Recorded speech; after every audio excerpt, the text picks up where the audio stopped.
Non, je m'appelle Iheb Amri, j'ai 33 ans, j'ai fait des études en sociologie, master de recherche en sociologie, exactement dans les administrations sociales, travail social. Et je me trouvais dans l'art parce que j'aime pas ce que j'ai fait comme études, comme formation professionnelle, je l'ai pas aimé. J'aime pas être dans un bureau, avec une cravate, des horaires de travail de 8 heures à 6 heures. Et puis, depuis mon jeune âge, j'étais accro, j'étais passionné par toutes les expressions artistiques, certainement le cinéma.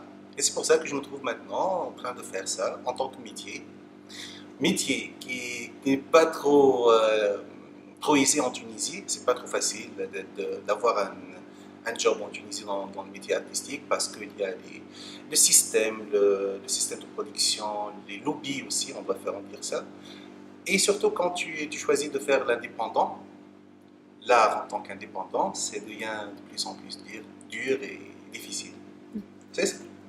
Tu nous avais parlé de ton activité de cinéma expérimental, mais Mhm. aussi de documentaire. Est-ce que tu peux nous raconter un peu ton activité? Moi, je travaille dans le domaine artistique et surtout dans le cinéma, et j'ai choisi de faire le cinéma expérimental parce que c'est un registre cinématographique en Tunisie qui n'a pas encore, c'est encore vierge, n'est pas encore abordé par les cinéastes tunisiens. Mais ça commence à se développer.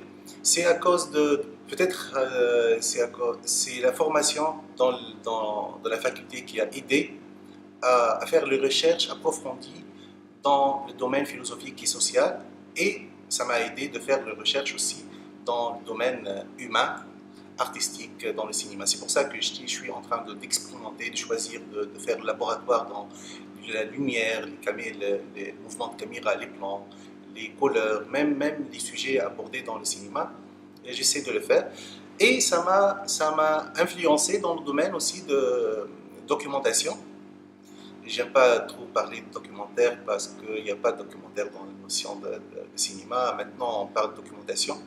Et on essaie de faire l'expérimental, les recherches dans même la matière de documentation, dans le cinéma aussi. Et voilà, on fait avec.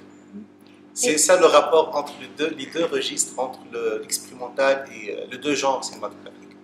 Et pour ce qui concerne le cinéma expérimental, quel est le rapport avec le public tunisien? Il n'y a pas un vrai rapport, ça reste toujours académique, malheureusement.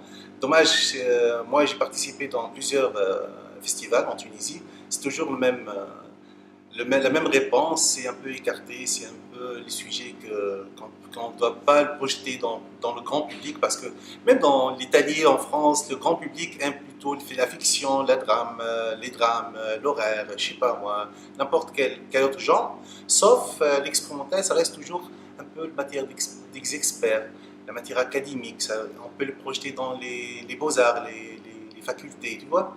Sauf que j'ai participé dans des autres festivals. Il y avait du succès, ils ont accueilli mes films expérimentaux, ils étaient heureux pour ces films-là. En Tunisie, ça reste toujours un peu difficile par rapport au grand public, parce que le public ici en Tunisie, il est habitué d'abord par la télévision, ensuite le cinéma, il y a des autres genres de cinéma, surtout la fiction, le cinéma d'auteur. Ça reste toujours l'expérimental un peu, un terrain qui débute petit à petit en Tunisie. Mais quand on veut transmettre un message à travers ses propres travaux, c'est pas un peu dommage le fait que le public ne puisse pas vraiment capter? Bien sûr que c'est dommage, mais on essaie de faire d'une autre façon. Par exemple, je me rappelle en 2012, la veille, c'était la veille de la révolution tunisienne. Je faisais partie d'un mouvement artistique de la rue qui s'appelle Ahl Kaf, les hommes de caverne. On faisait nos travaux, mais on les projetait, on faisait des expositions dans la rue. Et comme ça, tu peux par exemple te passer dans la rue, tu vois une projection sur une façade d'immeuble. C'est comme ça. On faisait ça parce que le public ne vient pas chercher nos travaux. C'est nous qui doivent aller dans la rue pour passer le message à travers des travaux comme ça, expérimental, mais ça fait de l'effet. Et en plus, tu nous avais parlé aussi d'autres activités que tu fais, par exemple avec la radio. Et est-ce que tu te considères un activiste freelance? Mhm. Oui, certainement, je suis un activiste freelance. Mais dans le radio, moi, je fais une émission au thème du cinéma aussi. Je parle de cinéma. Je ne suis pas un animateur de radio, je n'ai pas même les capacités d'être animateur. Là, je suis dans un dilemme entre l'animateur qui doit être toujours objectif par rapport au sujet, mais moi, je suis un artiste. Je ne peux pas faire la part des choses. Moi, ils m'ont conseiller artistique dans l'émission. Est-ce qu'il y a des autres activités en... Oui, oui. Je travaille aussi dans le théâtre, mais ce n'est pas vraiment théâtre, mais ce sont les spectacles vivants, spectacles multidisciplinaires, et toujours influencés par le cinéma. Par exemple, je faisais plein d'ouvertures et des clôtures pour des festivals, pour la Médina, ici à Sousse, à Kérouan, à Bizerte, à Tunis. Là maintenant, dans une semaine, je serai à Tunis pour l'ouverture d'un festival de Ramadan pour la Médina.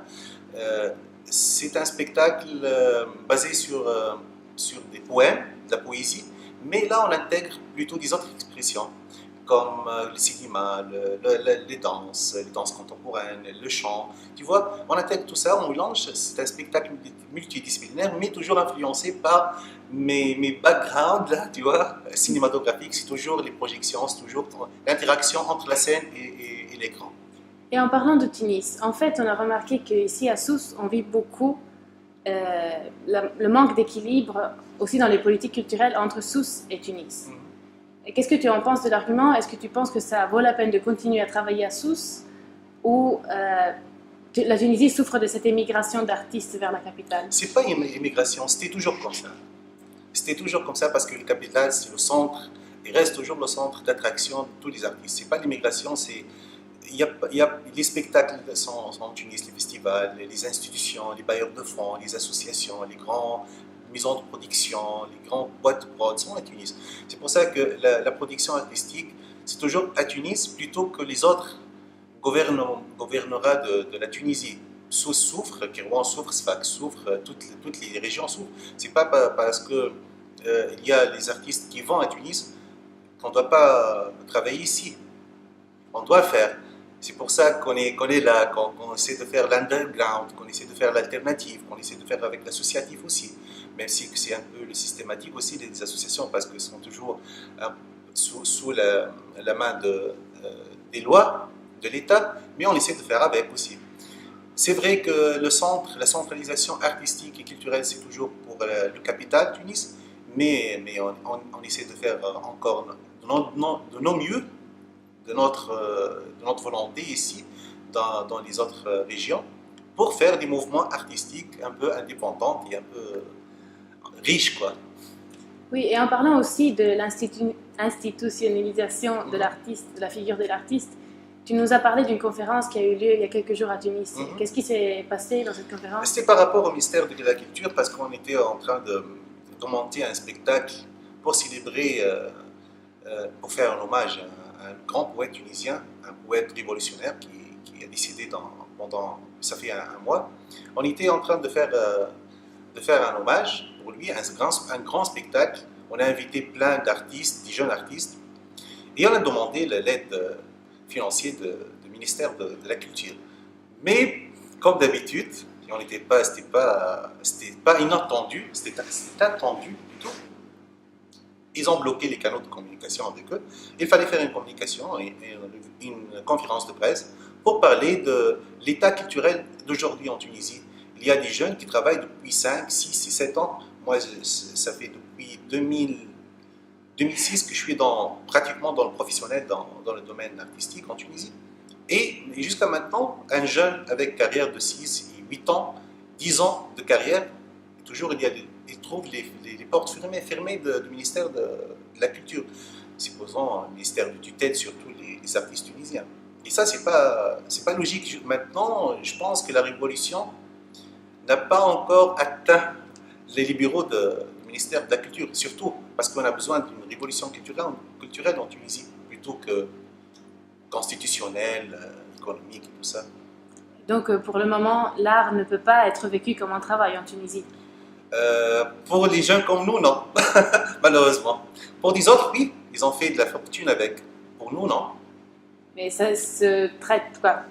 On parle du même type d'art de l'art canonique, de l'art underground, ou seulement l'art canonique arrive à atteindre ce niveau-là? C'est plutôt l'art de showbiz qui arrive en Tunisie. C'est partout dans le monde, malheureusement. Par exemple, vous avez assisté, peut-être vous avez assisté au, je sais pas, le FIFEJ ici à Sousse, le festival de cinéma. Ok, on a souffert, et pourtant c'est un festival international, un peu systématique, un peu étatique, mais on a souffert. On n'a pas de financement, on n'avait pas de financement, on travaillait de bénévoles, toute l'équipe, quarantaine de jeunes bénévoles, on n'avait rien. Mais on essaie de le faire. Et pourtant, c'est un festival institutionnel, entre guillemets. Mais parce qu'on a choisi de faire d'une autre manière, de projeter des autres types de films, de faire l'indépendant, de ne pas obéir à l'approche du ministère. Tu vois, c'est comme ça qu'on fait. Si par exemple le directeur du festival était quelqu'un d'autre, il a pu choisir des autres manières de faire et avoir vraiment de l'argent pour le faire et gagner. Et donc, en conclusion, et comme premier pas pour la suite, quel pas tu penses qu'il faut faire, quel premier pas tu penses qu'il faut faire pour cette révolution culturelle? Dissoudre le ministère de la Culture. Oui. C'est quand d'avoir un ministère. Partout dans le monde. Tu vois, la culture, les artistes, là, ne sont pas des gens qui obéissent à un plan de travail, une stratégie que l'État le fait. C'est un artiste. Baudelaire, je ne sais pas, par exemple, moi, c'est qui, par exemple, l'italien, je ne sais pas, moi, le grand peintre, là, Michel-Ange, ou bien, je ne sais pas, est-ce qu'ils obéissaient à des stratégies de l'État? Les artistes, là, la création, ce n'est pas une stratégie de l'État, ce n'est pas le ministère qui le fait, ce sont les artistes. L'État doit juste financer les grands projets artistiques ou bien et même les petits projets aussi. Parce qu'on a besoin de faire des petits projets dans les provinces, dans des villages, dans le Chambi, par exemple, là où il y a les terroristes. Là. Pourquoi il y a des terroristes, par exemple? Parce qu'il n'y a pas un minimum de conscience. C'est là l'intervention de la culture. C'est pour ça qu'il ne faut pas avoir un ministère qui ne fout rien, où il y a la bureaucratie, où il y a l'enchaînement artistique, entre guillemets. D'abord, on fait ça. Et ensuite, on doit avoir des caisses, des commissions, des organisations. Il faut subventionner les organismes. Et tout ça, c'est de la part. Ça, c'est pour les gens, les artistes ou bien les intellos qui veulent travailler dans l'institutionnel. Mais les autres, là, les jeunes doivent aussi militer, résister avec des autres expressions artistiques dans la rue. Et ça devient de plus en plus exercé et ça devient de plus en plus vu dans la rue tunisienne. Quoi d'autre? Non, ça va, merci. On te remercie beaucoup. Je pense que